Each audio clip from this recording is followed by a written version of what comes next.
नमस्कार, मैं doctor Mahendra Kumar Sarwa, assistant professor, government DP girls PG college Raipur.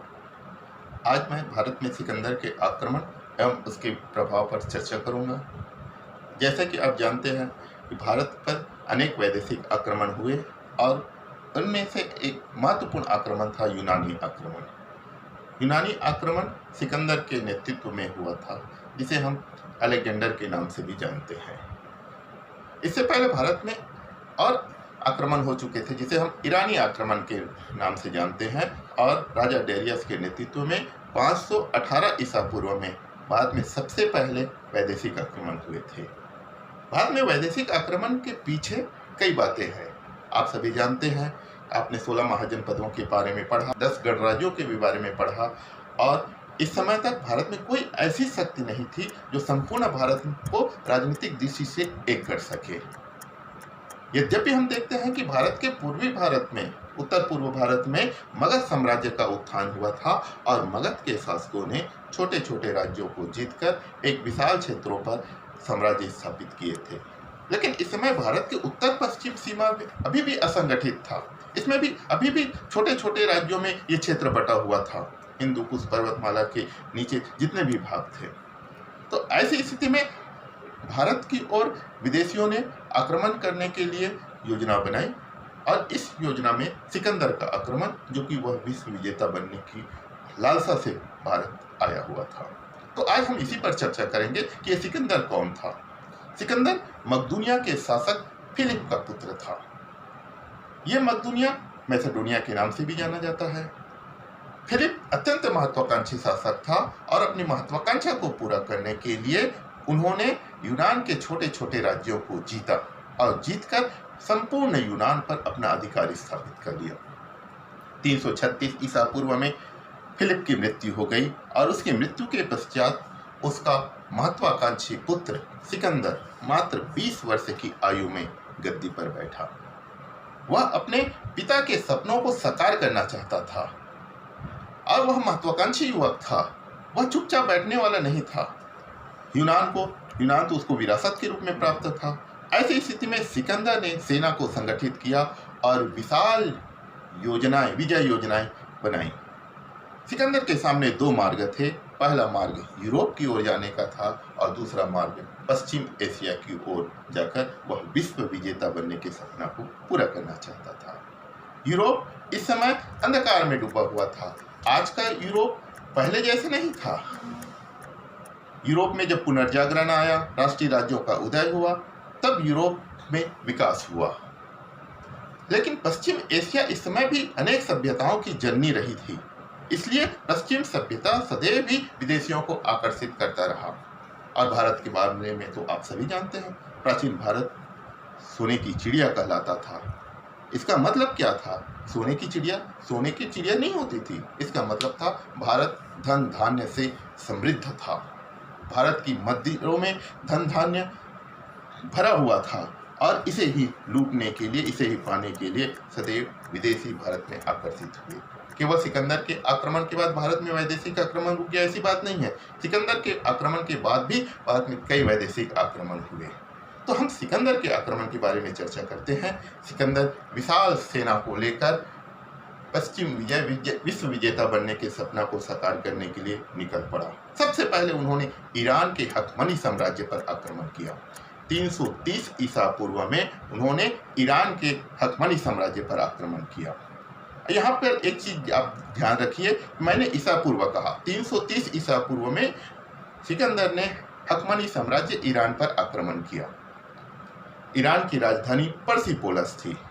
ईसा पूर्व का मतलब आपको पता है कि ईसा पूर्व और ईस्वी सन।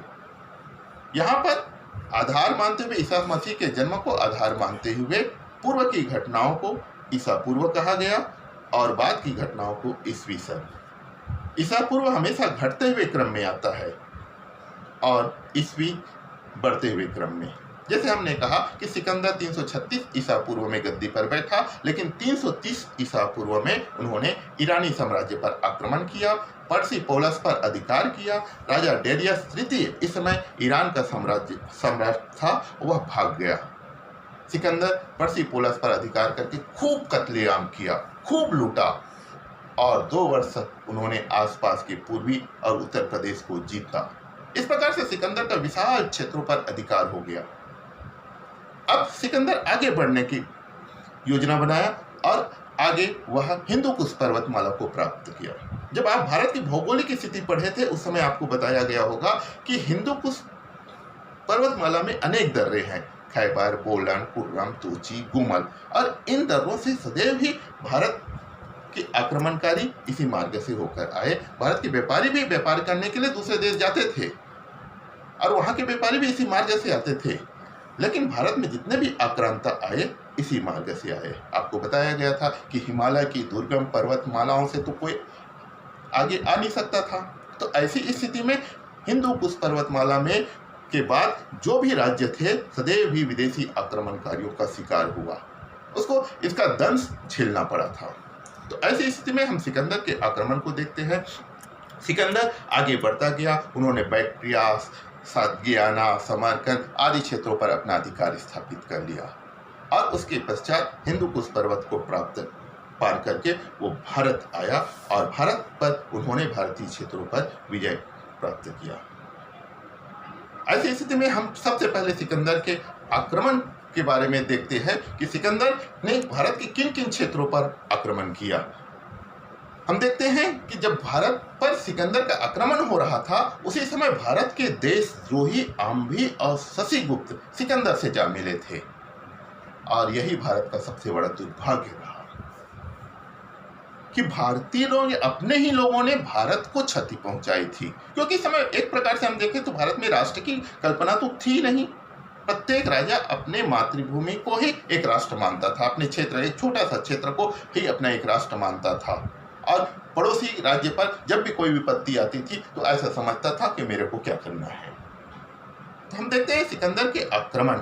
सिकंदर ने सबसे पहले अस्सब राज्य पर आक्रमण किया। अस्सब एक पहाड़ी राज्य था। अस्सब के निवासी, अस्सब की सेना रणबांकुरी सेना थी। वो अपने मातृभूमि पर मर मिटने के लिए तैयार थी। उसे मातृभूमि की स्वाधीनता पसंद था। सिकंदर ने जैसे ही अस्सब पर राज्य पर आक्रमण किया, वहां के पहाड़ी वीर सिकंदर की सेना से आ डटे। खूब युद्ध हुआ, संघर्ष हुआ, लेकिन भारत के भाग्य में तो पराजय लिखा जा चुका था।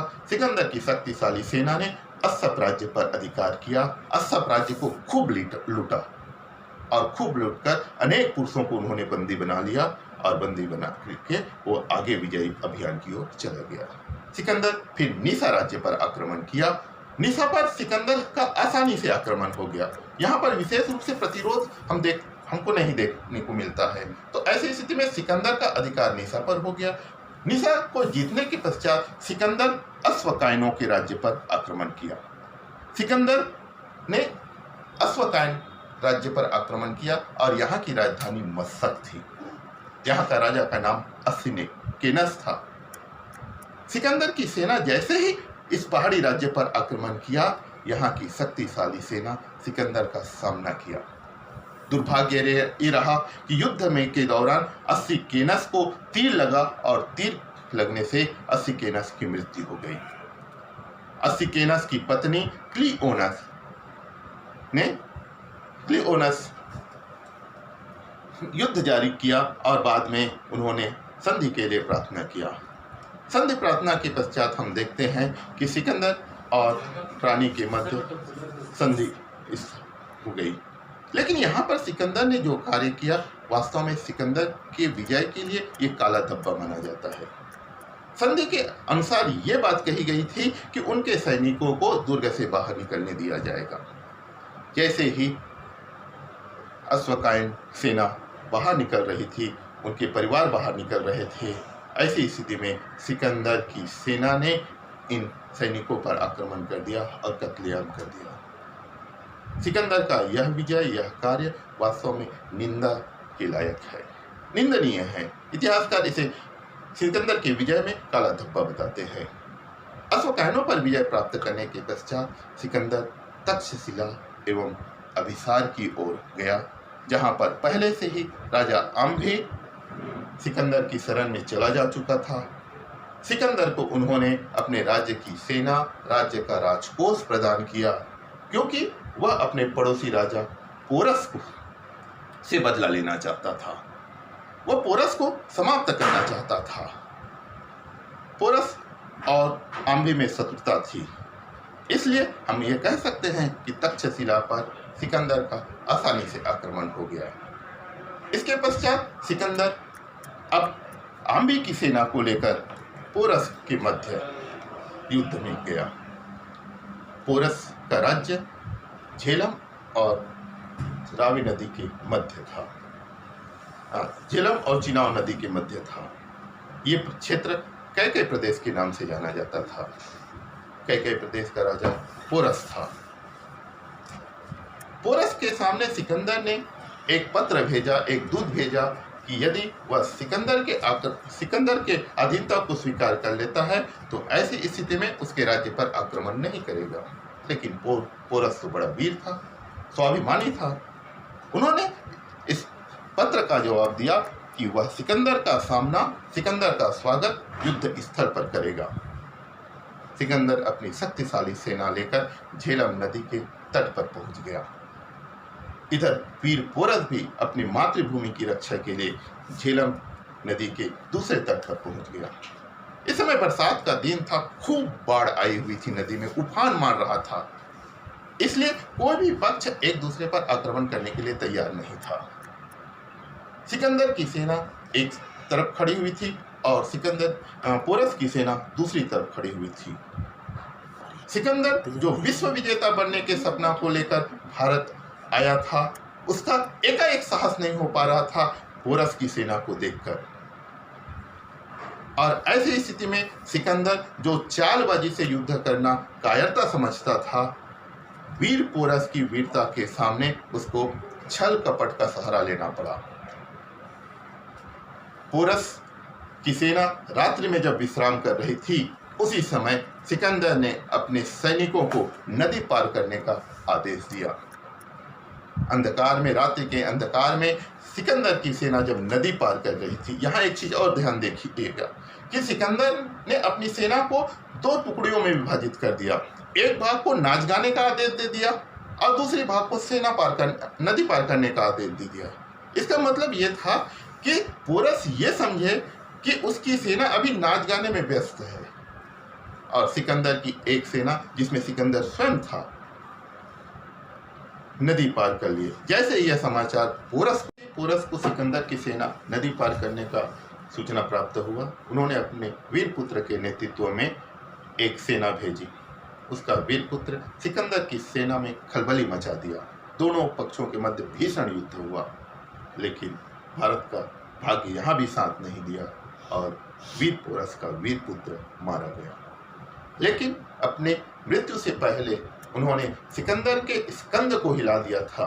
सिकंदर के प्रिय घोड़ा, जिसका नाम बुका फैला था, उसको मौत के घाट उतार करके सिकंदर को यह एहसास करा दिया था कि भारतीय कितने वीर है। वो मातृभूमि के लिए मर मिटने के लिए तैयार है।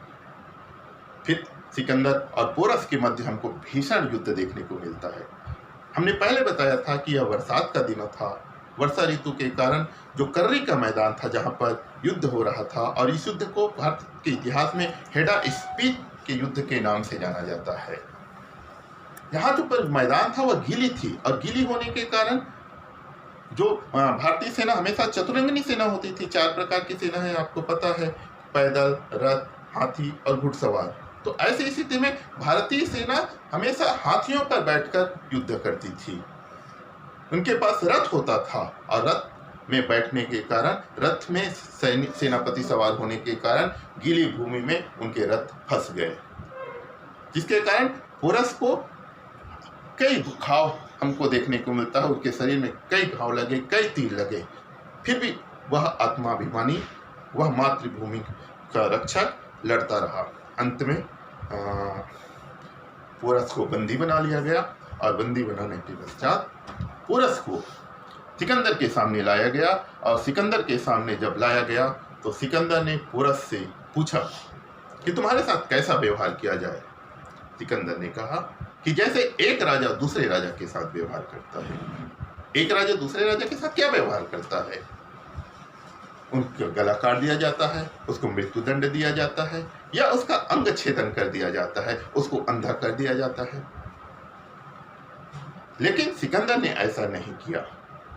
वह पोरस की वीरता से प्रभावित हुआ, क्योंकि सिकंदर तो विश्व विजेता बनना चाहता था। अभी सिकंदर का सपना पूरा नहीं हुआ था, सिकंदर की महत्वाकांक्षा का अंत नहीं हुआ था।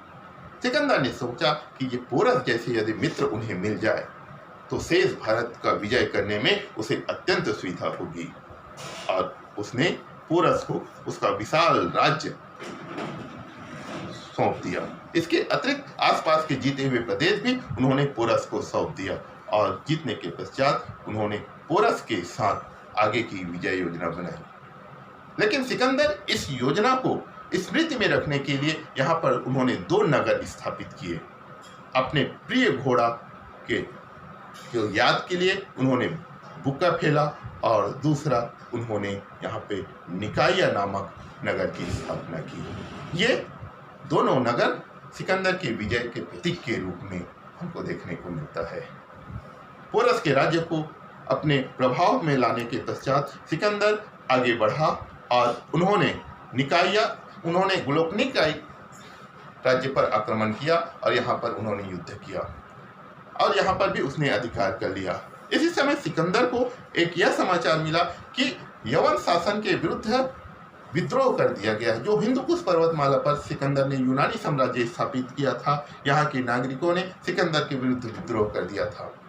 लेकिन इसी समय ईरान की सेना इस विद्रोह का दमन कर दी। आगे सिकंदर की सेना गंदरिस राज्य पर आक्रमण किया। यहाँ पर छोटे पोरस राज्य कर रहा था, वह कायर था।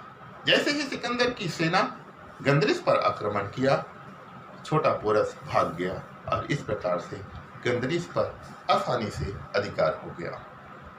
इस प्रकार से हम देखते हैं कि भारत के विशाल क्षेत्रों पर सिकंदर का अधिकार स्थापित हो गया। लेकिन जैसे ही आगे बढ़ने का प्रयास सिकंदर ने किया, सिकंदर की सेना आत्मसमर्पण कर दी, वो आगे बढ़ने से इनकार कर दी। सिकंदर की शक्तिशाली सेना आगे बढ़ने से क्यों इनकार की? इसके पीछे कई तथ्य हमको देखने को मिलता है। पहली बात तो यह है कि सिकंदर की सेना 330 ईसा पूर्व से यूनान से चली हुई थी और लगातार युद्ध कर रही थी, अर्थात वो पूरी तरह से थक चुकी थी। उनकी सेना जानती थी कि सिकंदर का महत्वाकांक्षा अभी पूरा नहीं हुआ है, उसकी इच्छा की पूर्ति अभी नहीं हुई है। तो ऐसी स्थिति में वह आगे युद्ध जारी रखेगा, और वो अपने प्राणों को दांव में नहीं लगाना चाहते थे, इसलिए सिकंदर की सेना आगे बढ़ने से इनकार कर दी। दूसरी बात यह भी हो सकता है कि सिकंदर की सेना ठंडे प्रदेश के निवासी थे, और भारत गर्म जलवायु वाला प्रदेश है। जब यहाँ आए तो अनेक सिकंदर के सैनिक बीमार पड़ गए और काल के गाल में चले गए। इस प्रकार से एक बात और देखिए, इस कारण ये भी रहा होगा कि पोरस की वीरता के सामने सिकंदर के सैनिकों का उत्साह जाता रहा।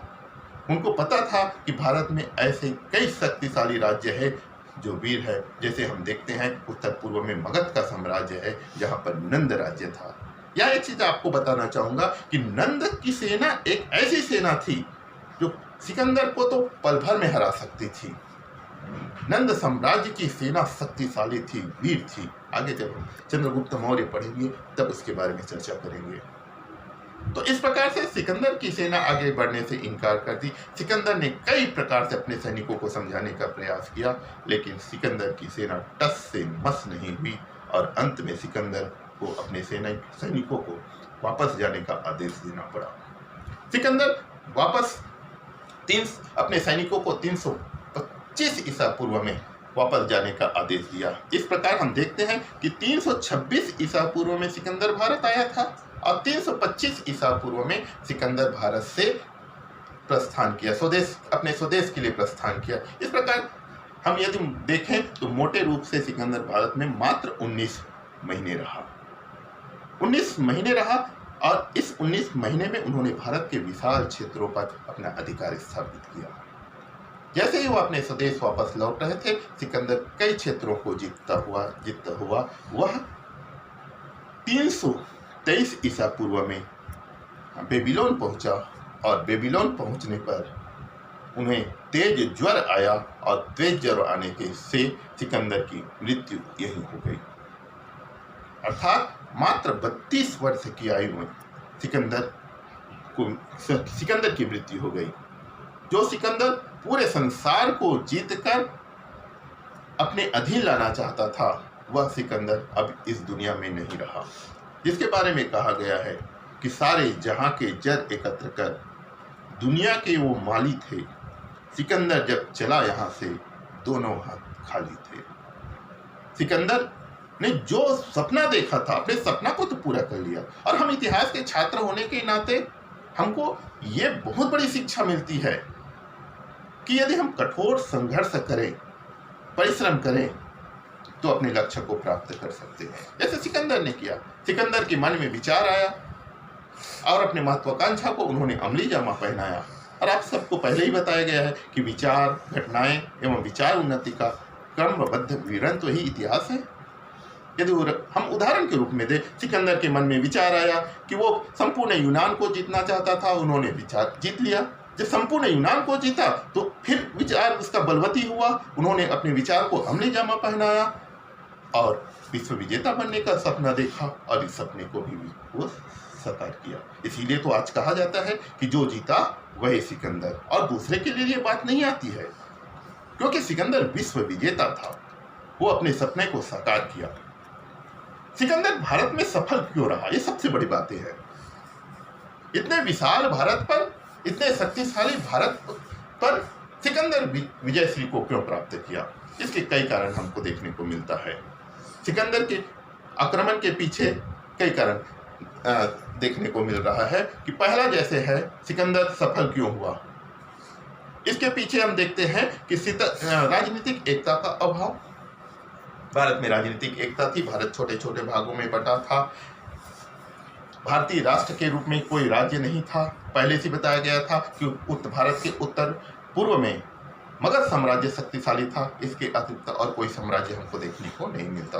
भले भारत में 16 महान जनपद थे, शक्तिशाली थे, फिर भी सिकंदर की सामना किसी ने नहीं किया था। राजनीतिक दृष्टि से भारत एक नहीं था।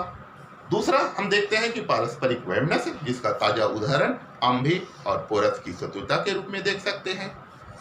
इसी प्रकार से अन्य भारतीय राज्यों की उदासीनता भी बनी रही। जब एक राज्य पर सिकंदर का आक्रमण हुआ या वैदेशिक आक्रमण हुआ, तो दूसरा राज्य सोया हुआ था। उसको ये चिंता नहीं थी कि पड़ोसी राज्य पर आज आक्रमण हुआ है तो कल मुझ पर होगा। यदि हम दोनों एक हो जाए, क्योंकि कहा गया है कि 1 और 1 11 होते हैं, लेकिन इस समय इस प्रकार की भावना हमको देखने को नहीं मिलती। इसका एक और महत्वपूर्ण कारण होता है कि सिकंदर महत्वाकांक्षी था, योग्य था, वीर था। उसमें एक शासक और एक सैनिक के संपूर्ण गुण थे। उसमें सेना का नेतृत्व करने का गुण था और अपने योग्यता के बल पर ही सिकंदर सफलता को प्राप्त किया। कुछ ऐसी स्थिति भी आ सकती है कि भारतीय सेना की दुर्बलता, ऐसा तो नहीं कहा जा सकते भारतीय सेना दुर्बल थी। हाँ, उसकी युद्ध योजना के बारे में हम टिप्पणी कर सकते हैं। जैसे भारतीय शासक हमेशा ही हस्ती सेना का प्रयोग करते थे और अपनी सेना में हाथियों को सबसे पहले रखते थे। जब शत्रु की बाण तीर हाथी को लगता था तो हाथी उल्टा चिंघाड़ते हुए अपने सैनिकों को भी रौंदता था। इससे सेना में खलबली मच जाती थी और सेना तरबितर हो जाता था। एक कारण ये रहा। दूसरा कारण हम देखते हैं कि भारतीय कुछ आकस्मिक कारण भी रहे, जैसे युद्ध के समय पानी का गिरना वर्षा ऋतु में, जिससे भारतीय धनुर्धर ठीक ढंग से धनुष का संचालन नहीं कर पाए। तो इस प्रकार से हम देखते हैं कि भारत में सिकंदर के आक्रमण के पीछे या उनकी सफलता के पीछे ये कारण रहे। सिकंदर 326 ईसा पूर्व में भारत में आया और 325 ईसा पूर्व में भारत से चला गया। मात्र 19 महीने भारत में रहा। कुछ विद्वान ये कहते हैं कि सिकंदर के आक्रमण का कोई भी परिणाम, कोई भी प्रभाव हमको दिखाई नहीं पड़ता, लेकिन ये मानना उचित नहीं लगता। सिकंदर का आक्रमण का प्रभाव भारत में विशिष्ट रूप से हमको देखने को मिलता है। कई क्षेत्रों में भारत में सिकंदर के आक्रमण का प्रभाव, यूनानी आक्रमण के प्रभाव देखने को मिलता है। सबसे पहले हम सिकंदर के आक्रमण का प्रभाव राजनीतिक रूप में देखते हैं। सिकंदर के आक्रमण के पश्चात भारत में एक ऐसी विचार पैदा हुआ कि भारत को राजनीतिक दृष्टि से एक होना चाहिए, और यह सपना साकार किया विष्णुगुप्त, कौटिल्य, चाणक्य के द्वारा।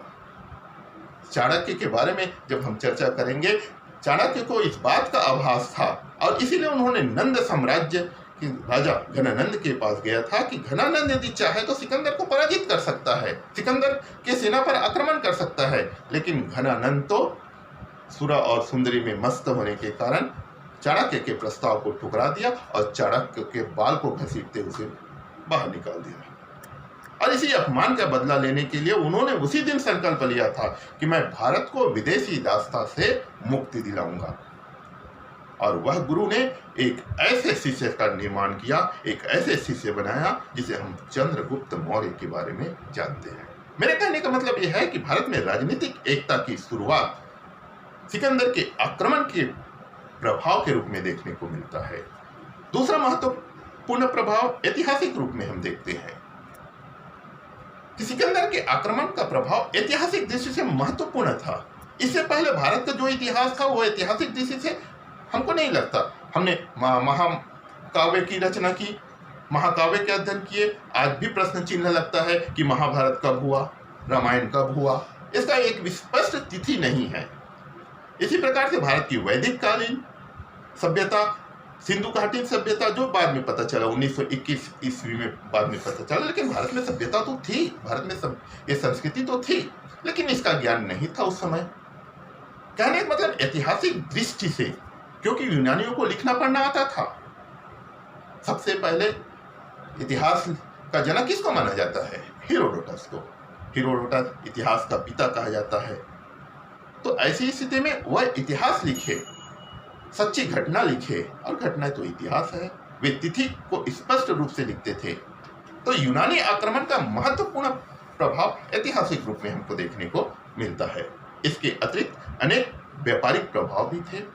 यूनान के व्यापारी भारत आए, भारत के व्यापारी यूनान गए, तो एक सभ्यता का विस्तार दोनों क्षेत्रों में हमको देखने को मिलता है। नगरों का विस्तार हुआ, कई नगरे स्थापित हुए, शिल्पी का विस्तार हुआ, अनेक कलाओं का विकास हुआ, सांस्कृतिक क्षेत्र में भी हमको प्रभाव देखने को मिलता है, व्यापार में तो हुआ है। सबसे महत्वपूर्ण प्रभाव, यूनानी प्रभाव हुआ तो ज्योतिष के क्षेत्र में हुआ था। भारतीयों ने यूनानियों से ज्योतिष कला, नक्षत्र विज्ञान सीखा, और उसके बाद में भारत में कई उन्नति हमको देखने को मिलता है। भारत में आर्यभट्ट हुए, भारत में बराह मिहिर हुए, भारत में और अनेक दार्शनिक और हुए जो नक्षत्र के क्षेत्रों में हुआ। सबसे पहले सूर्य ग्रहण और चंद्र ग्रहण का ज्ञान भारत को हुआ, लेकिन ये ज्ञान हमने यूनानियों से सीखा था।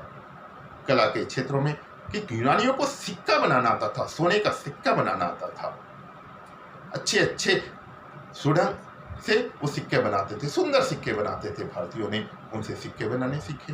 कला के क्षेत्रों में भी यूनानी ने भारतीयों को प्रभावित किया, लेकिन ऐसा नहीं कि भारतीयों ने यूनानियों को प्रभावित किया, ऐसी बात नहीं है। यहाँ भी है, भारतीयों के धर्म और दर्शन यूनानियों ने सीखा, क्योंकि सबसे महत्वपूर्ण बातें तो भारत में धर्म और दर्शन ही रहा, और यही कारण रहा कि भारत प्राचीन काल से विश्व गुरु कहलाता है। भारत का दर्शन, भारत का धर्म विश्व में सरताज रहा है। भारतीय सभ्यता ने दुनिया को जीने सिखाया है। भारत की संस्कृति हमेशा ही जीवंत संस्कृति रही है, और यूनानी भारतीय संस्कृति को लेकर, भारतीय धर्म और भारत के दर्शन को लेकर यूनान गए। इस प्रकार हम निष्कर्ष के रूप में कह सकते हैं कि भारत में सिकंदर का आक्रमण आकस्मिक नहीं रहा, जैसे कुछ विद्वान मानते हैं कि सिकंदर का आक्रमण आंधी की तरह रहा और तूफान की तरह वापस चला गया, इसका कोई प्रभाव नहीं पड़ा। मेरा मत तो ये कहता है कि मैं इस मत से को स्वीकार नहीं करता। भारत में सिकंदर का आक्रमण का प्रभाव स्थायी भले नहीं रहा लेकिन प्रभावकारी रहा। कई क्षेत्रों में उसका प्रभाव देखने को मिलता है। अंत में मैं यही कहना चाहूँगा कि सिकंदर ने जिस सपने को लेकर विजय अभियान प्रारंभ किया था, अपनी महत्वाकांक्षा को पूरा किया था, वह महत्वाकांक्षा उसका पूरा हुआ, वह विश्व विजेता बना। और आज भी हम सिकंदर को विश्व विजेता के रूप में जानते हैं। ऐसा कोई और राष्ट्र, किसी भी देश के शासक, किसी भी विश्व में किसी भी ऐसे कोई भी व्यक्ति नहीं रहा जिसे हम विश्व विजेता की पदवी देते हैं। एकमात्र सिकंदर है। नेपोलियन यद्यपि उसके करीब था, लेकिन नेपोलियन की अहंकार ने नेपोलियन को नष्ट किया। आगे हम यही करते हैं तो स्पष्ट हो गया कि सिकंदर के भारत पर आक्रमण एवं उसके प्रभाव। धन्यवाद।